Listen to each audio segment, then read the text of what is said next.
بسم اللہ الرحمن الرحیم۔ السلام علیکم جی۔ یہ سوال کم و بیش روز ہی موصول ہوتا ہے کہ ایسی کیفیت جس میں انسان غصے میں ہوتا ہے، جذبات کا شکار ہوتا ہے، ایک رد عمل کی کیفیت ہوتی ہے، انسانی عقل جس طرح ٹھنڈے دل و دماغ کے ساتھ بالعموم فیصلے کرتی ہے، ایسی آپا دھابی، ایسی انبن کی صورت پیدا ہو جاتی ہے کہ انسان اشتعال میں آ کر اپنی اہلیہ کو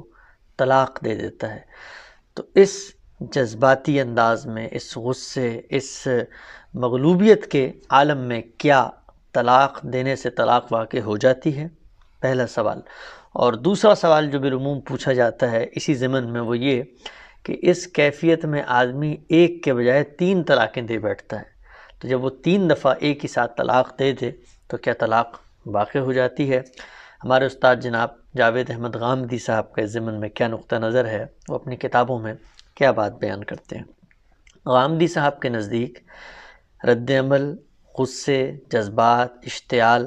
میں اگر آپ طلاق دے دیتے ہیں اور آپ کے پیش نظر طلاق دینا نہیں تھا، گویا آپ کی نیت نہیں تھی، یا آپ یہ ارادہ نہیں رکھتے تھے، یا آپ سے اگر پوچھا جائے کہ آپ دینا چاہتے تھے تو آپ پیچھے مڑ کے دیکھتے ہیں اور پلٹ کے یہ محسوس ہوتا ہے کہ نہیں، میں دینا نہیں چاہتا تھا، لیکن ایسی خاص صورتحال اور کیفیت پیدا ہو گئی جس میں یہ الفاظ منہ سے نکل گئے، تو اس طرح کی دی ہوئی طلاق واقع نہیں ہوتی۔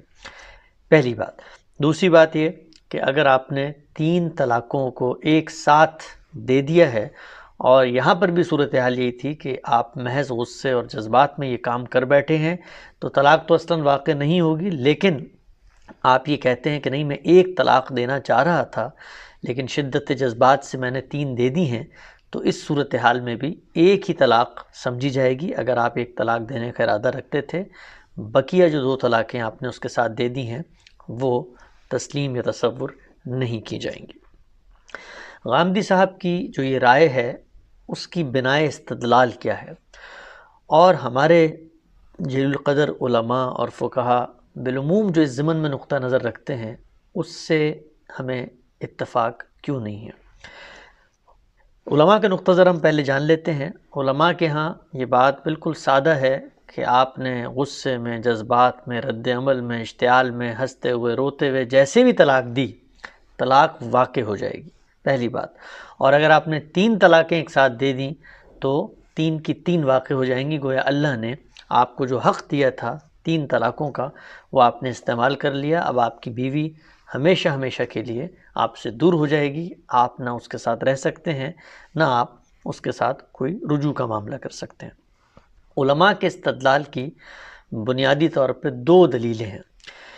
ہمارے علماء کرام یہ کہتے ہیں کہ یہ بات تو طے ہے کہ قرآن مجید نے طلاق دینے کا ایک طریقہ بیان کیا ہے، طلاق سے پہلے کا ایک پورا طریقہ بیان کیا ہے کہ بیوی کو اگر آپ روک سکتے ہیں روک لیں، دونوں طرف سے اگر جھگڑا ہو چکا ہے تو حکم کو بٹھائیں، کوئی صلح صفائی ہو نہیں ہو سکتی تو پھر ایک پورا طریقہ ہے جو سورہ بقرہ میں بیان کیا گیا ہے، اور وہ یہ کہ آپ نے مدت کی رعایت سے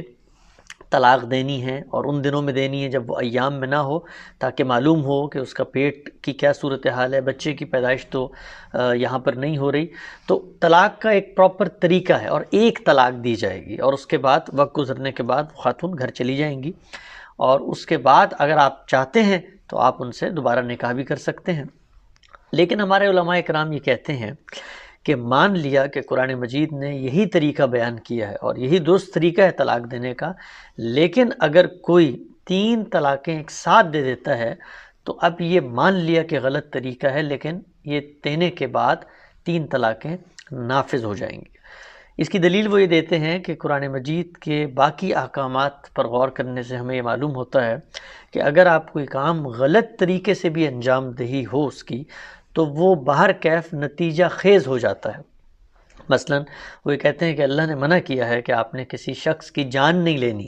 لیکن اگر آپ کسی کو غلطی سے قتل کر دیتے ہیں تو اب اس کا ایک نتیجہ ہے جو مرتب ہوگا، اور وہ یہ کہ آپ کی غلطی کے نتیجے میں بھی آپ پر کفارہ عائد ہوگا، آپ پر جرمانہ، آپ پر جو سزا ہے شریعت کی وہ نافذ کی جائے گی۔ لہٰذا اگر قرآن کے بتائے ہوئے طریقے کے برخلاف آپ کسی طریقے سے طلاق دیتے ہیں تو اس کو بھی نافذ ہو جانا چاہیے ہے۔ ہمارا اس بارے میں نقطہ نظر یہ ہے کہ یہ جو مثال پیش کی جاتی ہے، مثال کے طور پہ قتل خطا کی، تو اس خطا کے قتل میں خطا کی صورت میں کیا کوئی جرمانہ عائد ہوتا ہے، اس کا فیصلہ بھی اللہ کی شریعت نے کرنا ہے۔ یعنی اگر قرآن مجید نے قتل خطا کی صورت میں کوئی جرمانہ نہ بتایا ہوتا تو میں اور آپ اٹھ کر کسی شخص پر اپنی طرف سے کوئی جرمانہ عائد نہیں کر سکتے تھے۔ چنانچہ جس وقت قرآن مجید نے طلاق دینے کا ایک درست طریقہ بتایا تو کیا وہاں پر یہ بھی بتایا کہ اگر آپ اس غلط طریقے سے طلاق دے دیں گے تو طلاق واقع ہو جائے گی؟ قرآن مجید اس ضمن میں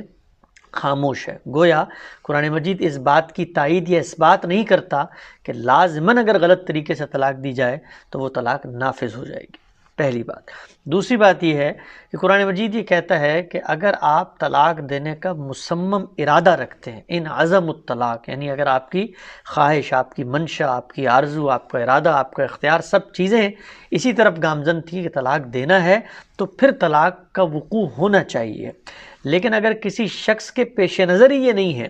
اور اس نے محض جذبات میں رد عمل میں آ کر ایک طلاق دے دی ہے اور وہ ایک کے بجائے 3 دے دی ہے، تو اب اس کا بیان ہے جو اس باب میں فیصلہ کن اور مؤثر ہوگا۔ ہمارے علماء کرام اس ضمن میں جو دوسری دلیل پیش کرتے ہیں وہ رسول اللہ صلی اللہ علیہ وسلم سے منسوب ایک حدیث ہے۔ اس حدیث میں یہ بیان کیا گیا ہے کہ ثلاثۃ جدہن جد و ہزلہن جد النکاح والطلاق والعتاق، 3 چیزیں غصے میں ہوں، مذاق میں ہوں، وہ برابر ہیں: نکاح، طلاق اور غلام کو آزاد کرنا۔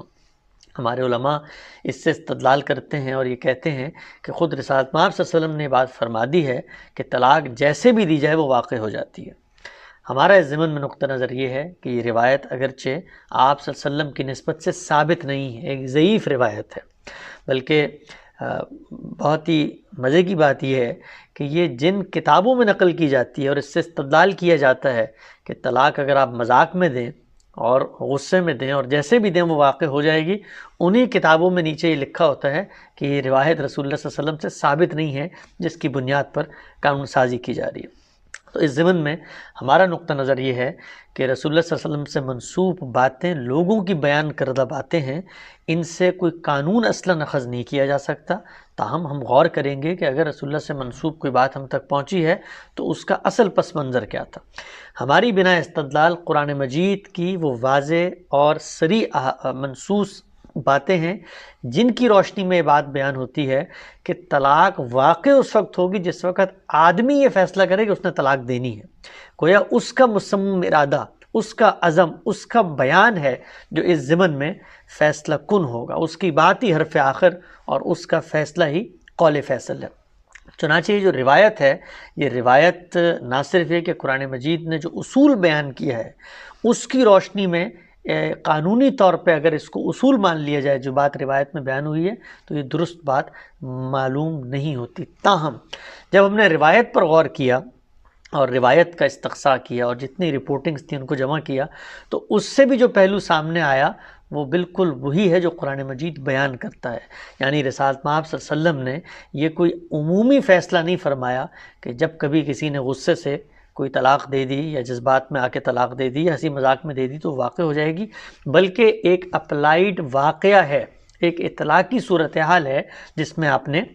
یہ فیصلہ کیا ہے۔ چنانچہ بعض حدیث کی کتابوں میں یہ بات نقل ہوئی ہے کہ پوری بات یوں تھی کہ کان الرجل یطلق النساء، ایک آدمی تھا جس کے بارے میں شکایت رسول اللہ تک پہنچی کہ وہ تو عورتوں کو طلاقیں دیتا رہتا ہے، یعنی کسی سے نکاح کر لیا تو اس سے حقوق کا مطالبہ کیا تو کہتا میں تو مذاق کر رہا تھا، میں تو سنجیدہ ہی نہیں تھا۔ اسی طرح طلاق دے دی تو بیوی گھر جانے لگی تو کہتا نہیں میں تو تمسخر اڑا رہا تھا۔ تو اس شخص کے بارے میں رسول اللہ صلی اللہ علیہ وسلم نے فرمایا کہ یہ جو تم نے مذاق بنایا ہوا ہے یہ دوبارہ کیا تو ہم نافذ کر دیں گے، لہٰذا محتاط رہو۔ تو یہاں بھی چیز جو پیش نظر رہنی چاہیے وہ یہ تنبیہ ہے کہ جو اصل بات ہے، جو اصل طریقہ ہے اس کی طرف لوٹنا چاہیے۔ اسی طرح کے بعض واقعات ہمیں سیدنا عمر کے عہد میں ملتے ہیں کہ آپ نے بھی ایک سختی کے ساتھ فیصلہ کیا کہ اگر کوئی شخص اب یہ کام کرے گا تو میں نافذ کر دوں گا۔ گویا اس میں بھی یہی پہلو مضمر ہے کہ یہ کام نہیں کرنا چاہیے اور اس کام سے لوگوں کو دور رہنا چاہیے۔ تو یہ اجتہادی اطلاق ہے قرآن مجید کی اس نص کی روشنی میں کہ اصل طریقہ طلاق دینے کا تو یہی ہے کہ ٹھنڈے دل و دماغ سے طلاق دی جائے، اس کے لیے 2 گواہ بنائے جائیں، اس کے لیے پروسیجر اپنایا جائے، اور اگر کوئی لا آف دی لینڈ ہے طلاق دینے کا تو اس کو اپنایا جائے۔ جب تک وہ مؤثر نہیں ہوگا تو طلاق بھی مؤثر نہیں ہوگی۔ تو پوری گفتگو کا خلاصہ یہ ہے